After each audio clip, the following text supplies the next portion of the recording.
Good evening. Hi, everybody. Sorry, Jean. Could I just ask? There's some really bad feedback. I wonder if people could put the microphones on mute. Yeah. Sorry, just so I can No, hear you. great. I think that's a great. Hello. The ceremony of technology, the ceremony of engaging with this new form of interaction where the first thing we do is the chant about muting microphones and being present in this strange digital way. Thank you for the invitation, Ingan. I'm so delighted to be able to practice with this group. I had thought about driving to Clare, when you moved there, and it never really materialized. So here I am in Clare, and also in Moscow, and in Hebden Bridge, and in other wonderful places, and I'm really happy that in the midst of this strange thing that's happening in all our lives, that we're making these connections in these ways. I think how wonderful, how precious. So what I wanted to talk about was karma.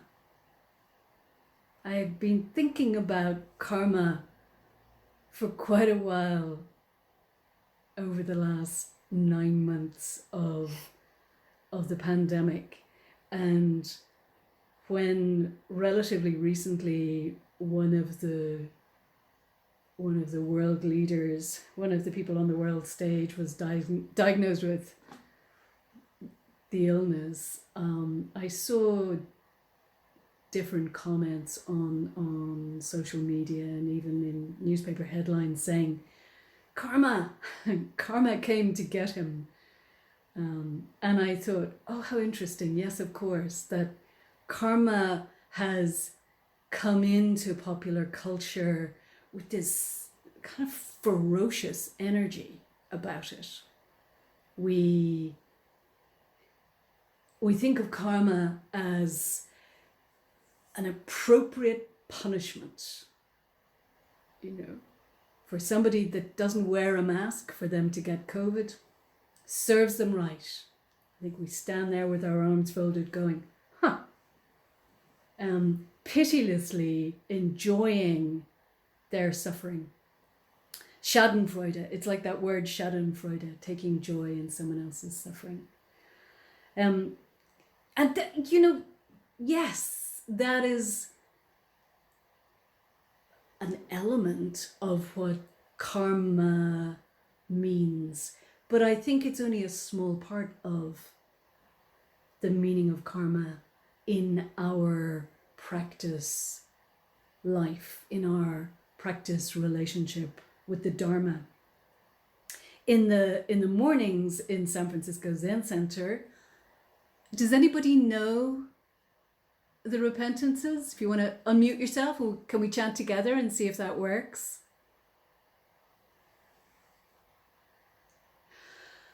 All my ancient twisted karma, from beginningless greed, hate, and delusion, born through body, speech, and mind, I now fully avow. Yes, I think.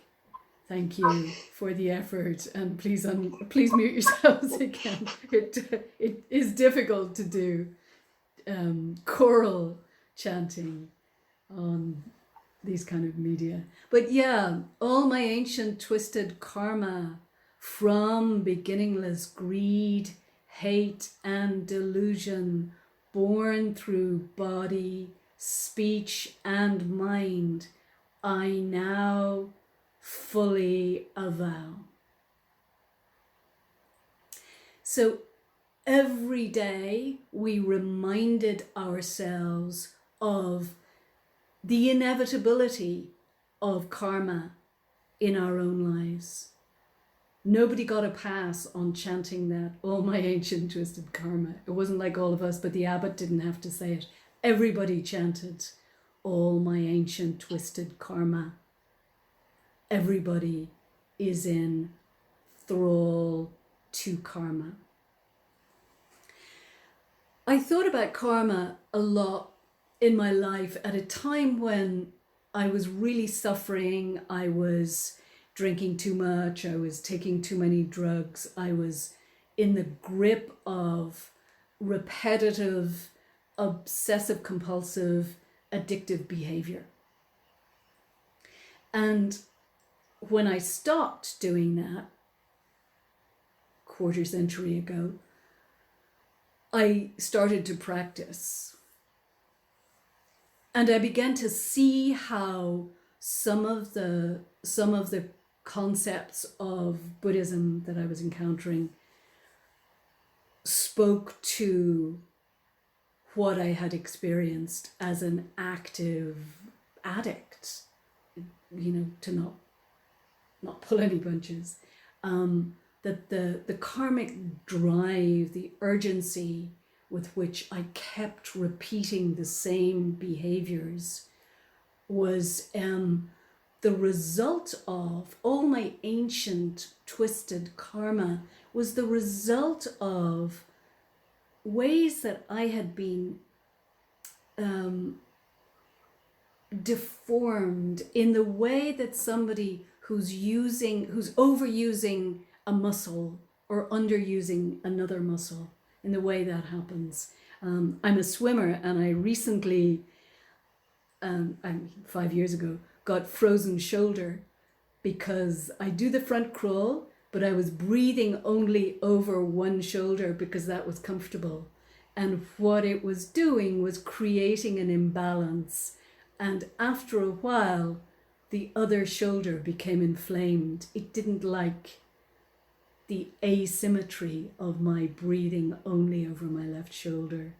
And it took 2 years to resolve this. And my physiotherapist said, breathe over both shoulders. And I thought, how interesting that the karmic, so it was more comfortable to turn this way. I didn't like to turn this way. It tugged on my neck. I didn't feel right with it, but I trained myself to do it. And my stroke is symmetrical and balanced and doesn't traumatize my poor little arthritic and easily inflamed body. Born through body, speech and mind, obviously the karmic disorders in my life are seen more clearly emotionally and spiritually than physically. I create my own karma as the consequence of my behaviors. I think of it as when we congeal, when we stiffen into a habitual response to a trigger, to a discomfort, to dukkha. And as a consequence, I become distorted. I have an interaction in which I don't hear the other person. I hear my karmic history. And I tighten and I block their speech because my ancient twisted karma gets in the way.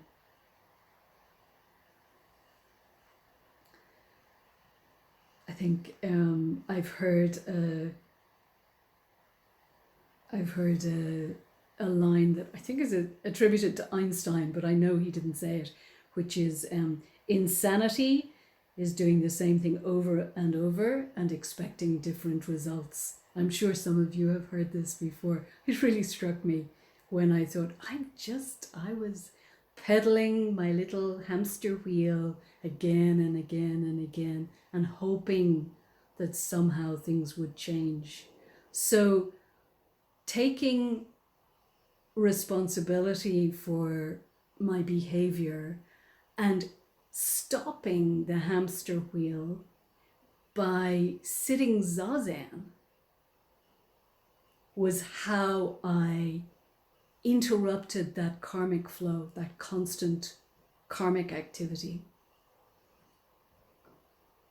I think of sitting still, sitting upright, allowing the silence to settle as a very simple and very powerful way to create openness around my karmic drives. I'm ready to hear. I'm ready to step down and pay attention to the other people in my life.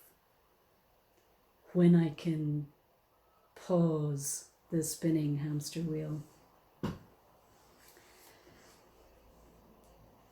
So Dogen tells us the story of Djinn and the fox. And I think I stopped recording this, I'm sorry. No, it's still recording. So Djinn, you may have, don't stop me if you've heard this because I'm going to tell you anyway, but you may have heard this story before. Djinn had a wonderful temple full of monks on Mount Djinn. Like Ingen, his name and his temple were the same. And an older man often came to his talks. They didn't know who he was. And eventually one day, the man came to speak to the teacher. And the teacher said, Djinn said, "We don't recognize you. Who are you?" And the gentleman said, "I'm not in fact a human being. I am a fox who has been reborn for 500 lifetimes because I got the answer to a question wrong," which seems like a huge punishment for getting an answer to a question wrong. But in fact, he had been a teacher in the same place, and getting the answer to a question wrong was a really big deal because you were misrepresenting the Dharma. And what he got wrong and being condemned to 500 lifetimes, and I looked it up, if it's a human lifetime, that's 40,000 years. But if it's a fox lifetime, it's still about 2,000 years. It's a long time to keep being reborn. So the question was, he had been asked, does a person who has cultivated great practice still fall into cause and effect or karma? So does basically an enlightened bodhisattva still fall into, or are they still subject to cause and effect? And he had said, no, they don't. And that was it, a fox for 40,000 years or 2,000 years. So after listening to Djinn and understanding that Djinn was a great teacher for all those many Dharma talks, he said to Djinn, "So, does a person who has cultivated great practice still fall into cause and effect?" And Djinn said, "Do not ignore cause and effect." And the fox man was greatly enlightened. So the difference between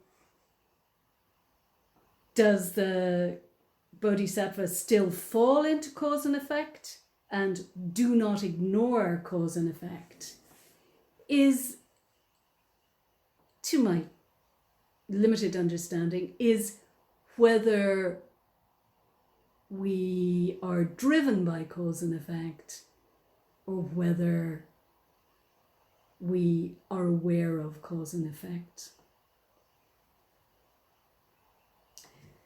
I think that it's a really big deal.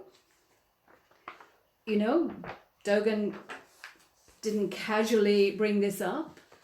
I think that there was an understanding that he was grappling with at the time, which had karma as a sort of tied in with rebirth and perhaps things that you had done in previous lifetimes that you weren't aware of, but that you were paying off, that you were purifying your karma through your suffering. There were a lot of things in there, but I enjoyed the idea that practice is not gonna cure my past. I think a lot of us come to practice with an idea that it will change us, that we'll become a better person, a good person, or a more lovable person. I think that's a popular idea. Better than we were before we did this. And when we meet the inevitable disappointment, when we discovered that, in fact, we're the same person that came in the door all those years ago, it can be quite painful to see that. I was talking to somebody today who, she's been sitting for 20 years. And she was like, I'm still just as bad as I always was. She felt like she was disappointed in herself. But I see such wisdom, such self-awareness, such bodhisattva practice. She works in a homeless shelter with people who may or may not have COVID and keep coming up and hugging her. And she's practicing with that, I think. What a bodhisattva. She expected a kind of magic, and she could not escape cause and effect. She still feels angry sometimes. So practice didn't magic me better. It didn't recreate me. I once said to a woman that I met in Tassajara, a priest, and I deeply admired her. And we went for a walk one day, and I said, you know, what I want is to be more like you, Judith. And Judith said, what I want is for you to be more like you, Djinn. And I thought, oh, what a helpful and tender and compassionate thing to say. And what an eye-opener for me.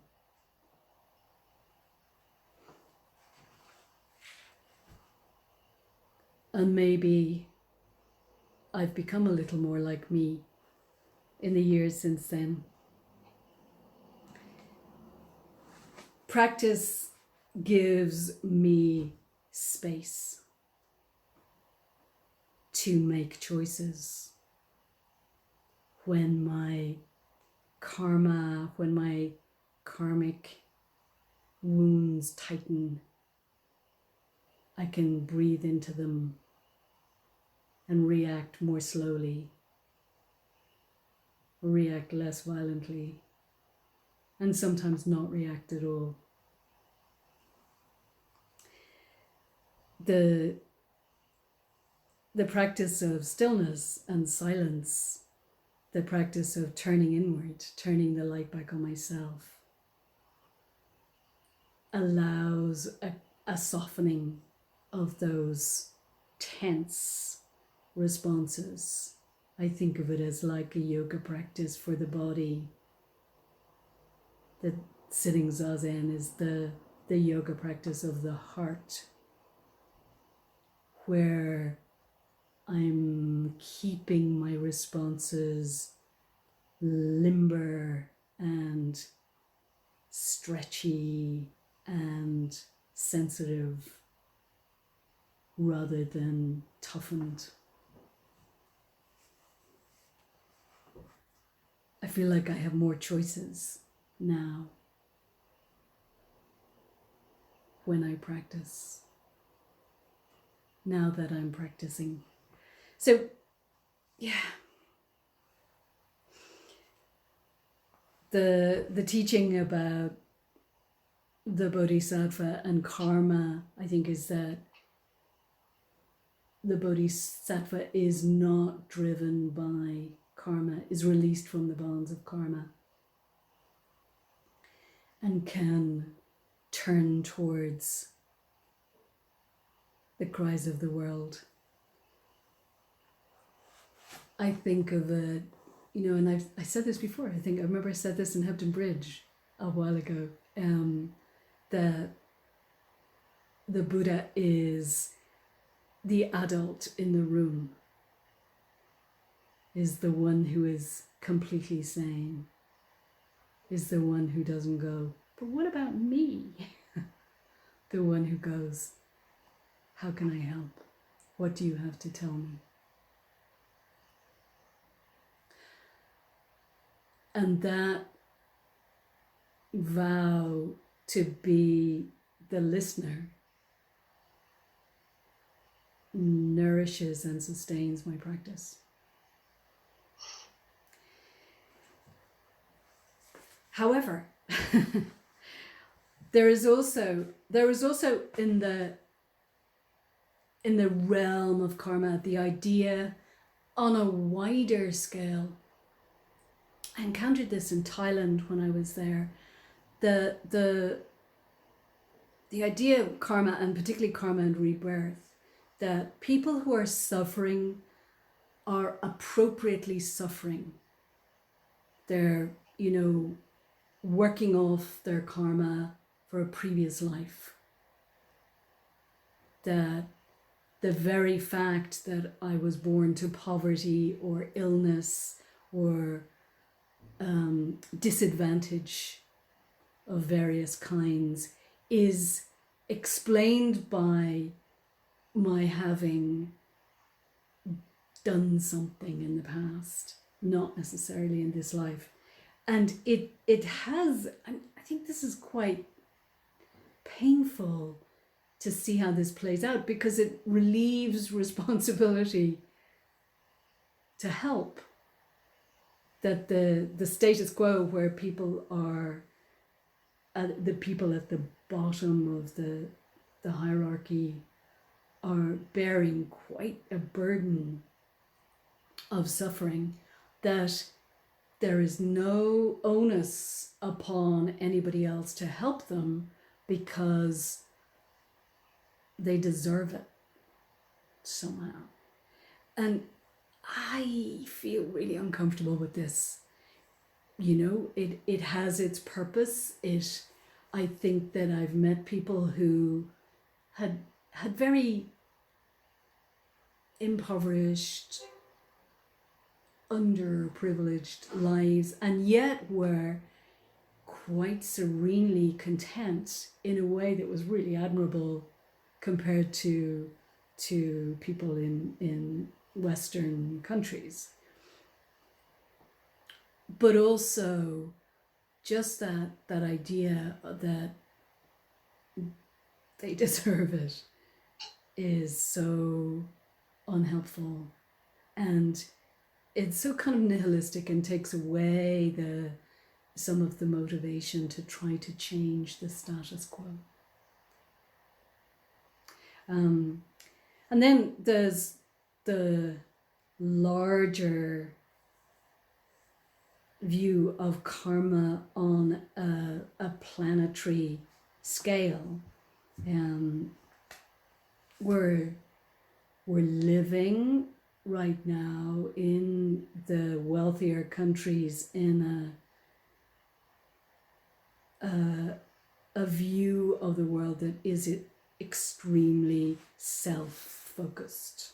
It's the culture of the selfie, the culture of the self-promotion. We're the children, I think, looking at people on the screen, or grandchildren of the me generation, the boomers. We're taught that this self is the most important. Looking after number one is the most important thing. I remember seeing somebody in San Francisco many years ago reading a large, colorful book, and on the outside it said, "Get what's yours." That was its title, with an exclamation mark.